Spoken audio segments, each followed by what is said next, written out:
Right. Hey, I'm gonna ask you about this because we had this discussion before, and you're absolutely right. Like, you can be so attractive to a woman and put her in the friend zone. In often cases, you can even be more attractive. The concept of this, right? If I recommend guys have a ton of women in their life that you put in the friend zone, because what happens is they compete for your attention. They get you into really cool places. Like, I just walked up on stage for Rufus the Soul the other day, and I took a bunch of girls up there with me. They compete for your attention. They give you access, and they calibrate you. Like, the girl of your dreams, if you don't have the status to get the girl of your dreams, what if you like almost mimic that avatar and you meet a bunch of girls that are like that, but maybe they're married or a friend of a friend, and you kind of find out, okay, where do these girls go? How do they act? Whatever. Anyway, one thing I was saying is, like, if your girlfriend, though, has a bunch of guy friends, it's a problem, but it's a problem because of the same fucking reason. Like, it's like I'm describing the problem from both sides, but here's the issue. It's not the guys who hit on your girlfriend. They actually aren't the problem. Girls know how to cast away men who hit on them all the time because they're doing it all the time.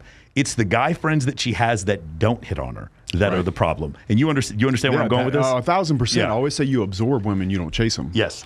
And that takes me to a point I'd like to make. I was reading something the other day about the difference between a jiu-jitsu white belt and a black belt. And the article was talking about the main difference is that the white belt goes in and goes for the choke immediately. The practitioner, the one who really has game, waits and waits and waits and waits until he's in a position to where he doesn't have to put any effort at all, and then it's just sleep. And I would say that you could do the same thing in networking and in a situation with a beautiful woman. She's so used to every man going straight for the number, straight to sexual escalation, straight to foreshadowing the possibility of them having sex. Be the guy that's there, and she's like, he's not hitting on me yet. He's not. Next thing you know, she drops her hands, and then, boop. Yeah. That is actually the way to do it. Because it's actually more wholesome as well, if you think about it.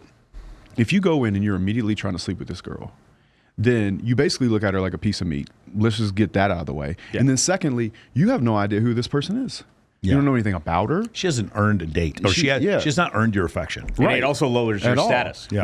And you're giving and you're telling her that you don't have to earn any kind of connection with me for us to sleep together. And so you're rewarding her just for existing, essentially. Guys, consider how outside of the reality this is. She is earning the right to sleep with you. Think about that one more time. Which means, in a nutshell, that you have flipped that dynamic from every other dynamic she's ever had in her life. And again, networking, and be the guy that walks up to the high net worth individual, shakes his hand, looks him dead in the eye, has a normal conversation with him, and he can feel that you're comfortable in it. And that you don't want anything from him, and that you're completely yourself. And he's going to be like, this is the one person that I've spoke to. There's something about that person. They won't even know what it is. The girl will not even know what it is. But it'll be that something there that's different that will make them want to pursue you instead of you pursuing them. I look at pursuing women like a magnet. The more you pursue, the more it goes away. You want to create gravity. And again, I cannot emphasize this enough. I mean this in networking and when you're dealing with females. Like, it's a one-to-one correlation. It is truly almost the same thing with different subject matter. That's it. So I think a lot of people forget this. They go straight in for it. They think it's their last opportunity, or they're so sporadic, like a white belt, that they go immediately for the thing that they want, when it could be that they attract it. And if you don't take anything away from what we're saying, it would be that. You have to attract it in your own different way. I guess, what were some instances, or one instance maybe, where you started learning these lessons? Because you seem to know this intuitively. Obviously, Mike and I teach to a lot of guys, but you know this from years of experience. So what were the instances that made you learn these lessons early on? I will tell you, it's actually been retrospective. I did naturally have these abilities.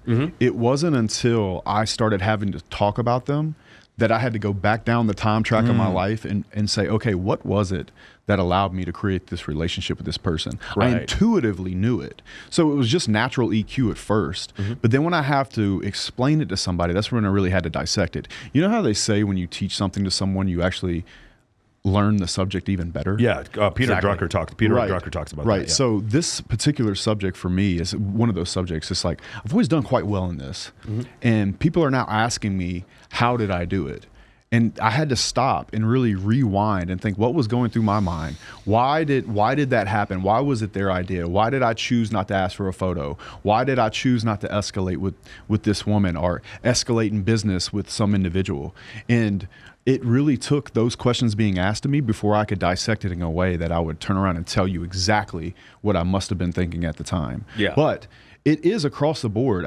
People like separate men and women in so many ways, but in so many ways, men and women are the same. When we talk about women are emotional, well, I have enough employees to know that grown-ass men are also emotional. Mm-hmm. Right. You know, so you might have these different avatars of people. On the other hand, I know plenty of women that are very strong and kind of cold. Kind of a bit ruthless, hard shells to crack. You mentioned your management team with your construction company is mostly female. Right. Yeah, absolutely. And my ops manager, Renee, she is a stone cold killer, bro.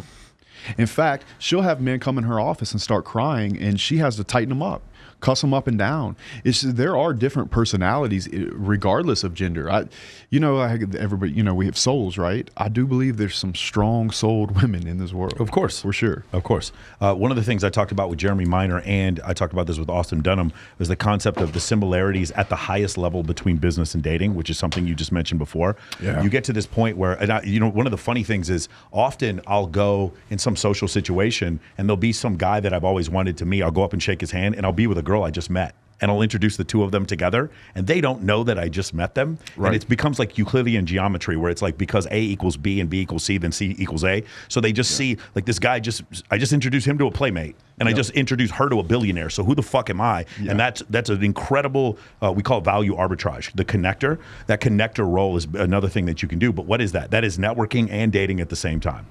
100%. I couldn't agree with you more. Yeah. But when you get to the highest level, that highest level of persuasion, it's so funny. Have you ever read Oren Klaff's book, Pitch Anything? He talks about destroy beta behavior. I'm like, for pitching a business idea, he says destroy. That is pick up fucking dating talk that he's using. And maintain a high status frame. He goes the beta behavior thing, and then the high status frame. Jeremy Miner talks about that's low status behavior. This is exactly dating shit that he's talking about. And then the other one, Oren Klaff talks about is eradicate neediness. Like that is the most dating shit I've ever heard. Yeah. But it's like when you get to this highest level, because what does that mean, right? Dr. Buss's next book is going to be on prestige. He's also writing a book. He just told me, he wrote me 2 days ago and told me he's writing a book called the Patriarchy Delusion. So he's like these books, he understands in the concepts of evolutionary psychology that we are basically individuals, men and women, who are attuned to status. Maybe women slightly more attuned than men, but men also attuned to status, like being able to pick out status with other people. And then in the dating context, it's the same thing, right? The connection that you make and all this kind of stuff. And like you said before, having a ton of female friends, it's incredible. They just get you in everywhere. They introduce you to everywhere, even if you're not dating them. It's just an incredible thing. Hey, if you want to connect with influencers, top models, and high-status gentlemen, click the link below and I will show you how. Absolutely for free.